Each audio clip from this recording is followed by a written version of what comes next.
Welcome to Literary Gumbo, a continuing look at the world of writers, writing, publishing, and all other peripheral events. I'm the Chief Stir. I'm Fred Klein, been around a little. And my guest is a dear friend, a member of the Avila Beach Mafia, who has a tremendous job, has been on the show before, but it has an important message today. Welcome, Grace.rachow. Well, thank you, Fred. I wanted to ask you a question. You still are part of the Mafia. I just want to know. Yes, I am. Whether I want to be or not, you can't get out of the Mafia. Oh, yeah, I know. Yeah. Okay. But I want to ask you, have you ever made gumbo? I've hardly even tasted gumbo. I know. No, I have not. Do you like it? I love soupish kind of things, and I assume that's the way I remember it's good. gumbo. It's spicy, a little bit spicy. See, she also does a column for the Montecito Journal. What are you going to? You've never done a cooking column though. I'm not too much, but that's a great idea, isn't it? My column that comes out on Thursday is going to be about celery and carrots. Oh, so and okay. Mocha chip ice cream. So collecting those dishy kind of things into a collection, a book maybe. Maybe it's an offhand kind of a cookbook. But we come up with a new title instead of calling it a cookbook. We maybe even call it sort of a gumbo-ish kind of thing. Culinary gumbo. Yeah, but I mean with columns that you've done. I mean it's practically all written. Well, get you a publisher. Yeah. Have your agent call my agent. Meanwhile, why don't you give us just a quick recap of you and how you got to Santa Barbara? Well, as almost everybody in the world knows, I was born in Nebraska and got out of there as fast as I could. As soon as I got a credit card and a car, came to Santa Barbara. Oh. And that was a long, long time ago, long enough ago to make me a native. But I still have strong Midwestern values of working hard, and she certainly does, yeah. And I don't feel right unless I'm working hard, and that's why. But you did, when I first moved here, you used to do a collection, was it published? Yes, a collection of short material. Community of Voices anthologies. And yeah, these were you did a couple, right? Mm-hmm, and those were all spurred by the teaching of Bill Downey, who was one of the earliest workshop leaders at the Santa Barbara Writers Conference. And he taught at Adult Ed, and he taught at Santa Barbara City College, and he was also an author. And he inspired so many people that they wanted to write about him. And you know that's where I got labeled. That when I came out and they were looking for a place for me, mm-hmm. they said, you should be, that Bill was sort of an ombudsman, mm-hmm. and we need that, and why don't you become the new, but I could never, I mean, he had such a great reputation, and people loved him, so I knew that I could never, replace him, but he was, well, one of his famous lines way back in the days, before the conference started, Barnaby Conrad asked him if he thought it would be a good idea to have a writers' conference in Santa Barbara, and Bill said, no way, it will never go, it will never fly. And now, 45 years later... Is this the 45th? The inception of the conference was in 1972, and so this is the 45th year of We're talking the existence. About the Santa Barbara Writers Conference, which begins on June 18th and runs till the 25th, correct? Really 23rd is the last 23rd, day. and it will be at the Hyatt Hotel. Needless to say, Grace is the organizer, has done the great job of organizing. I am just a volunteer. I just do whatever she asks or anybody asks, and I just sit in the corner. Actually, I have my own little corner of the room with my own sign, and I just sit there and talk to people. How long have you been working with the conference, Fred, about? Well, I started 88? 1988. I was at Bantam, and they invited me. mm-hmm. Paul invited me to come that Paul year. Lazarus. Paul Lazarus, the great Paul Lazarus, mm-hmm. and then he invited me back in '89. So when I was retiring on 90, I suddenly had a place to come back where I knew people. Were you there the year that the fire burned across the freeway? And No. oh, so you No, missed. You missed. I think that was 1989. I'm not sure. It Oh. might have been 1990. Oh. It's hard to remember all of But these things. I would go from New York. I was still working. Oh, you in were New York. flying I was out. still living and working at Bantam Books in New York City. And what did you do when you first came to the conference? So I was invited out. As I remember, I did the agents panel, though I wasn't an agent. Agents and editors. Yeah, agents and you and were, editors. a big shot I was a at vice Bantam. president at Bantam Books in New York City for 30 years. Also vice president of marketing, two weird combinations. Anyhow, so I just loved, number one, I loved the place, and number two, I loved the people, and I loved what they were doing, and I thought if I was going to retire, what better thing for me to get involved in? What year did you retire? So I retired in 90, and I came here in 90. And I've been here ever since, more or less. And I started with the conference in 1992, which so is you're a now kid. 25 years ago. So you precede me for a while. Yeah. So when you say you just sit in the corner and well, you do sit in the corner quite a bit. Yeah. But you are one of the long timers. And also helped bring some of the celebrities out there. As a matter of fact, the first year I came out was with an author that I had worked with that Barney Conrad knew. It was Barnaby Conrad who started the conference back in those days. And one of the things that I did for a while was the lunches afterward and before. Oh, the famous Wednesday lunches? The Wednesday lunches in which you never knew who was going to appear. But it was fascinating. It was like another aspect of the publishing world for me. And where did you meet? At the hotel, it seemed to me. At the Miramar? Yeah, I was there at the Miramar, So not before. I know the history. As a matter of fact, tomorrow is our second Thursday or fourth Thursday of the month lunch for writers. I will be there tomorrow. No, because the writing community has become very, very important to me. Yeah. And I just hope I can do something for them. Huh? When wasn't it?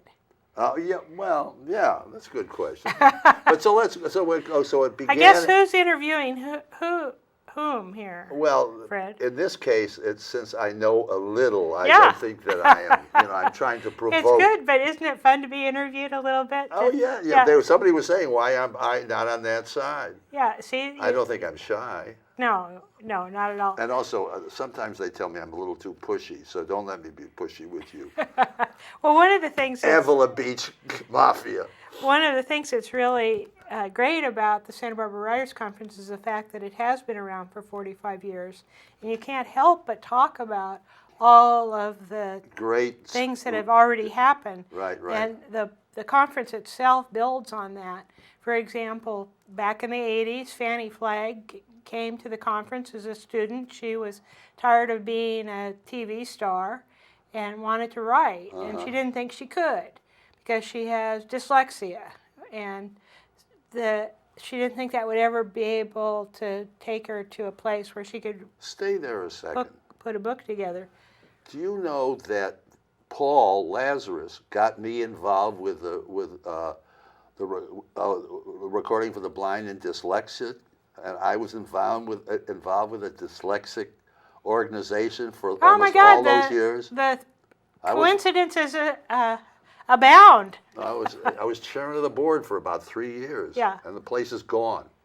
It's just such a wonderful organization. Yes, it is gone. But anyhow, I was interrupting you. So Fannie started out as a student, and she wrote an essay that got turned in to the contest for awards on Friday, on the last day of the conference, and she won. And that bit of writing became the basis for her first novel, which wasn't Fried Green Tomatoes at the Whistle Stop Cafe. That's what I thought it was. No? It was the earlier one. But it was a successful novel, and then she wrote the Fried Green Tomatoes. Yeah, and then the rest is history. The movie was such a big success. The book is great, and the movie they didn't ruin the book with the movie. Okay. And then her career was really launched. And she's coming this year. Yes, she is. She's the opening night speaker, right? Yes, and this will be her fourth time speaking at the conference. The first time was right after Fried Green Tomatoes came out. Yeah. And then in 2007 or 8, somewhere in there, we had a speaker who backed out, and she graciously agreed Came in and covered to cover with very little notice. And then she spoke a few years ago at the Hyatt in this version of the Santa Barbara Writers Conference. And now she's going to come back again with her. And can we talk about the award? We're going to give And she's yes. going to be the recipient of the Ross McDonald Award. Yeah, we're looking forward to it. I still have to get the award, so keep following me. Well, that will happen. She was reluctant, I understand, when she heard that people were interested in She's giving very her this. modest. She is terribly modest. She's had bestseller after bestseller, and yet she thought that she wasn't Yeah, there are other people deserving yes. to receive this award. But you're right, and there are other famous people, aren't there? I mean, we're mentioning Fanny, but people who came to the conference who ultimately, whose career, if not burgeoned, but certainly has become solid.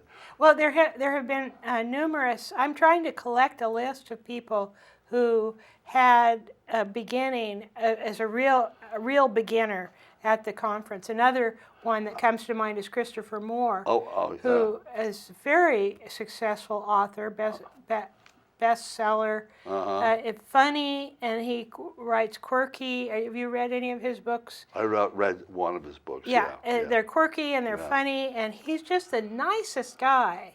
And he's spoken several times at the conference, and I keep trying to get him back every year as well. So maybe next year. There are two people who attended the conference. They're not famous people. Actually, they're both doctors who were writing thrillers. Yes, that's a very interesting, common combo, by the way. Oh, okay. No, I think so too. I did when I was an editor back in New York. I thought so. Anyhow, and just the other day, I heard from Stephen Russell, who I befriended maybe 3 or 4 years ago, who has not been at the conference recently, who told me his new book was coming out shortly. Then I asked him to send me a copy, and he's being published by a woman who comes to the conference that lives in I think in San Diego somewhere. Blue. There's a color, blue, green. You reckon that publishing company? I don't know, but I'm going to investigate that, and I'll have that answer for you. I really would know. I'd like to meet that person to know, because this is his third book with her, and he's very happy with it. And then he's a friend of somebody else that I befriended, and earlier, who was also a doctor and a mystery writer, who also keeps on going. And at one point, Paul Fedorko represented him. Well, every year we have about 3 or 4 people who are regulars at the conference. They've been coming to the conference and workshopping their material, and then they have their novel published. Why don't you take us through a day at the conference? Oh boy. Well, that would be a lot of hours, Fred, because we start at 9 a.m. You start at 9 a.m. Not everybody does, but you're there. You're always there at 9. Yeah. But we start, the first workshop opens at 9 a.m. Monday through Friday.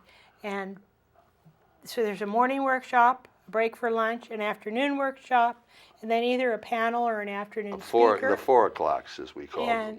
Yes, we could call them the 4 o'clocks. Then another break, and then the evening speaker, and then Pirates. And the Pirates are the longest event we have, because they go from about 9:30 until about 2 or 3 in the morning.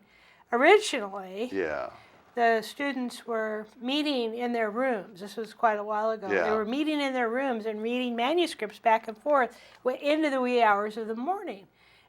And this was discovered. Not that it was, not that there was anything wrong with that.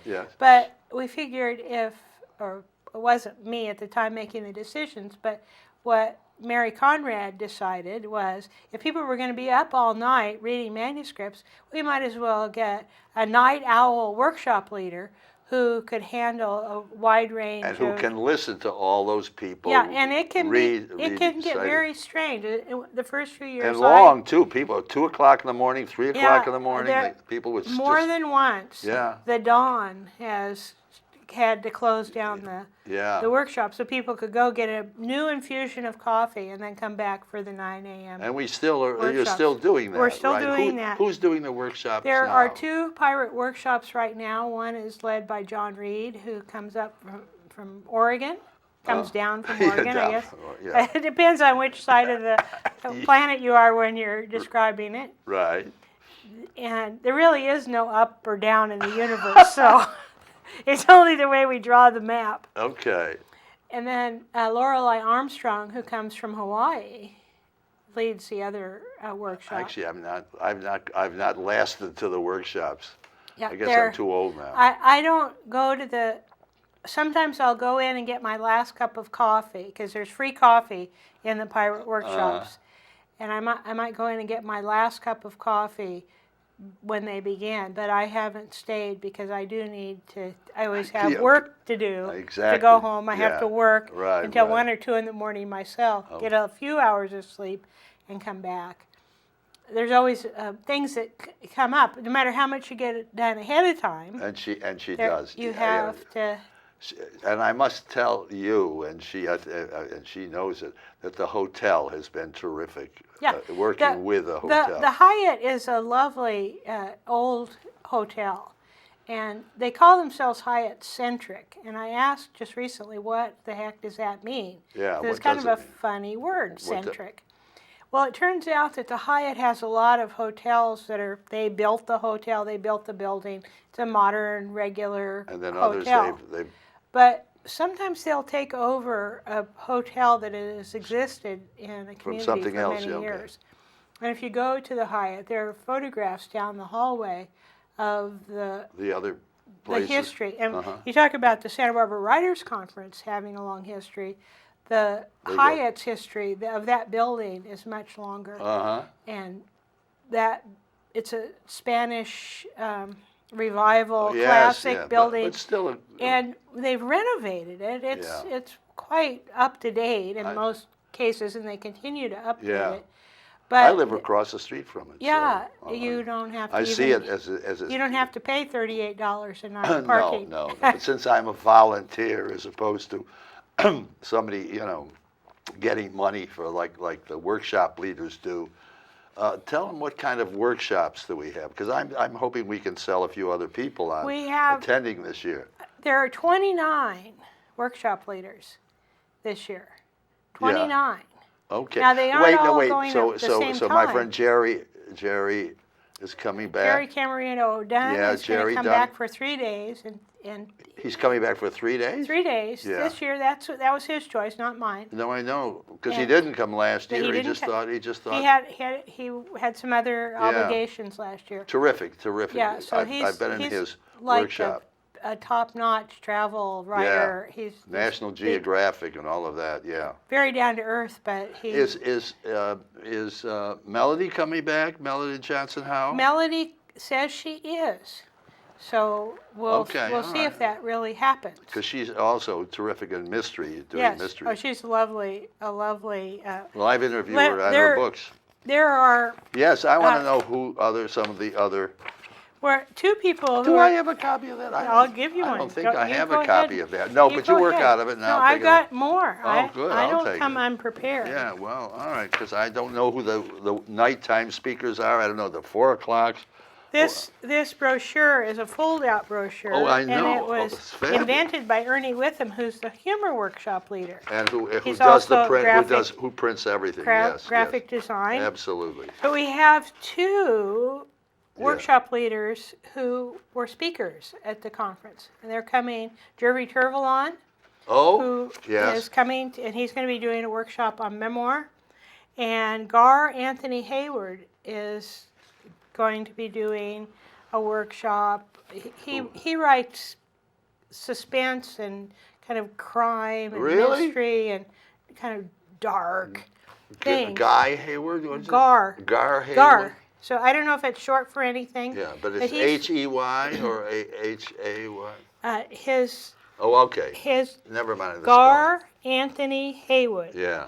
And the title of his workshop is The 7 Deadly Sins of Novel Writing. Okay. So his goal is to help the writers eliminate all of the items on their manuscripts that will cause an editor or an agent to reject it without even really looking at the story and the I writing. found my name right away. Needless to say, I was looking for my name. Yeah, there you are. No, you did it. You did it. Never been done. First time this year. Consultant Fred Klein. First time this year that I've been listed like that. Absolutely. But now wait. Now let me see. What about you've got agents? Wait. Let's finish with the stars, the evening stars. So you've got Well, Fanny. we haven't really started with them except for Fanny. Well, we're going to have 10 speakers. We have another conference alum who made it big. Oh, good. Who's coming? Who? Catherine Ryan Hyde. Oh, And pay it forward. Yes, she's famous for that. Although, if you say pay it forward, she says, but I wrote 31 other books that are still in print. That's right. And pay it forward became a phrase that went on way above her, way changed than her. It's in the common knowledge now. Well, the thing that she and Fanny Flagg both have in common, in addition to starting at the Santa Barbara Writers Conference. She used to stay at the Conrads. Well, that's true, but that's not what they have in common. What do they have in common? What they have in common is their second novel was made into a movie that did really well. Yeah. And in Catherine Ryan Hyde's case, yeah. The title of her novel and the title of the movie, Pay It Forward, became a generic term. Yeah, People that's are what I was always saying. paying Yeah, it forward. I mean, yeah. she really created a movement. She has a foundation, the Pay It Forward Foundation. She does. Because why don't you tell them what Pay It Forward means? Well, initially she got this concept because her car was broken down on the side of the freeway, and someone helped her out, and she wanted to pay the guy for helping her, and he said, "Never mind, just pay it forward." And so she took that and made it into a novel, and made it into a whole the fact concept that we all can follow. We could use a little more of that. Yeah, I agree totally. I absolutely agree. If somebody's been nice to you, I think it's time for you to be nice to me and a couple of other people who are still just volunteers. All right, so wait, so who else? So Catherine is, we're going to. All right, so they got Catherine and Fanny, and who are the other two? The other author speakers are Leslie M.M. Bloom, who has written a book about Hemingway's Paris. Some of her books are children's books. She's as a journalist. She's had quite an amazing career ranging in a lot of areas. But her latest book is a nonfiction account of Hemingway in the writing of his first novel. And I have read this particular book, and it is really well done. Okay. Mary Conrad recommended this to me, and I said, okay, I'll check it out. And so we invited Gracie, Leslie. we got 5 more minutes, so I want you to get to... Well, whose fault is that, Fred? So we have David Brin, he's a really brainy science and sci-fi writer. Okay. Tracy Doherty, who has done a bio on Joan Didion that's really good, and that's pretty much our lineup. Okay. There are seven speakers, but they're not all authors, so we're not all well known. And then wait, so the 4 o'clocks. This is again. We're having 3 panels. But wait. Are you opening it up to the public like you did last year? All the speakers, all the panels, and all the afternoon and evening events this are is open to something the public. a lot of us been asking for $10 a piece. An absolute bargain. Really the 4 o'clocks, fair. which are Definitely which are very, very fruitful in terms of helping excite people into writing. And Fred, you're going to be leading one of the panels. You're going to be We're- moderating one of the agent panels. As a volunteer, I I'm hope. offered. Huh? I hope you will. As I a have vo- you on the schedule to As do a that. volunteer. So who are the agents? Wait, so we got Paul. Let's we've see. got- I have the list here. All right. Annie Bomke, Amy Clowley, Fred Fedorko. Yay! I mean Paul Fedorko. I think of Fred because he stays with Fred when he Yeah. comes. Julie Hill, Tony Lopopolo, Eric Myers. There are two Eric Myers, Oh, but this is Which one Eric? of them. Which Eric? It's very important. Well, Do you want to know why? why? Because one of the things I did when I retired from Bantam was edit a book called The Film Encyclopedia at HarperCollins. So there is an Eric Meyer who was from HarperCollins who was out 2 years ago.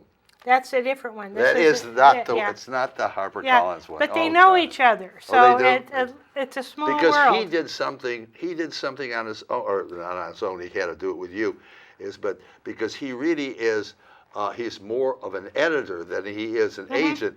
He did a 4 o'clock on editing. So that's one of the things that I've been concerned about. That, in a sense, is whether I'm an ombudsman or not, is learning that every writer who wants to be published has to know what an editor will do, what an editor is looking for, and how an editor can help even make the book better. Yeah, Anyhow, and there are many kinds of editors too. It isn't just yes. when you say editor, Well, that's a long. having seen so many people here, we're going. So We got- could do we a don't got only workshop on minute. all the kinds of editors there are. Absolutely That could. would We be a only good got idea. 1 minute and 50 seconds left. Well, Because I want, can people still sign up? I want to know. Give us. yes, they can. Please And give one us- of the things that I just want to talk about is the Santa Barbara Writers Conference Scrapbook, they call it, which is a perfect. It's a history, and there's a movie of the same title that's going to be shown, world premiere on Sunday the 18th. Also done by open to the Lisa. public. Done by Lisa. Lisa Engel. Engel, who and used to be the the book director. was put together by Mary Conrad, Armando Nieto, and Matt Palomari, and they've been doing a great job of publicizing not only the history, but the So current. wait, so is that the 15-minute movie? It's a 1-hour movie. Oh, that's the big one. It's a 1-hour movie, and it's going to have its world premiere Sunday on opening day, right before our But student I wanted to get to other orientation. places, to other film, like the film festival. They Well, tried to they're get it working at the film festival, they're- didn't get it They're this year. working on that. All right. Anyhow, just is there if somebody wants to or come, would you please tell them what they do right now? You got SantaBarbaraWriters.com. They can go right on the website and sign up SantaBarbaraWriters.com. and push the registration button, and all the answers are there. And there's a story, I guess, in this month's Santa Barbara Magazine, and you're doing a lot of connecting with other nonprofits or other organizations this Yes. year. Good. Yes. Good. Well, welcome. Maybe I should have you back because we really didn't spend We that. barely got started. I know. We had to listen to your background so much, But I thank you for coming and taking the time out of your busy schedule to spend. Hey, baby, don't you wanna go to the cage?